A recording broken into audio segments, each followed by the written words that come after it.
کہ اسلامی نظام کے اندر کیسے کیسے بادشاہوں کو کیسے کیسے بنایا جا رہا تھا. تو پہلے خلیفہ کیسے ہوئے, دوسرے خلیفہ کا نظام جدا گانا تھا. صدیق اکبر کو تو وہ انداز میں لیا گیا کہ رسول پاک صلی اللہ علیہ وسلم کے مصلی پر انہوں نے نماز پڑھائی ہے, رسول پاک کی حیات طیبہ میں پڑھائی ہے.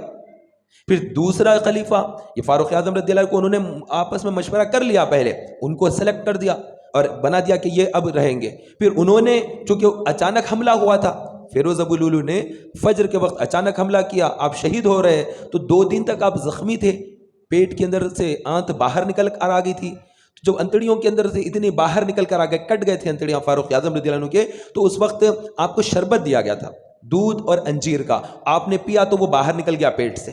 تو اس کے بعد پھر حالت یہ دیکھنے کے بعد کہا کہ اب نہیں, اور پھر فجر کی نماز عبد الرحمن بن عوف رضی اللہ عنہ آگے بڑھ کر پڑھائے, کیونکہ نماز ٹوٹ گئی تھی, نماز کی حالت میں شہید ہو گئے, تو وہ زمین پر تشریف لائے. تو پھر ایک صحابی آگے بڑھ کر نماز کو پڑھا دیے, نماز مکمل ہو گئی, اور فاروق اعظم رضی اللہ عنہ ایک سائڈ میں تھے. پھر جب ہوش آیا تو پوچھا تھا کیا نماز کا وقت باقی ہے؟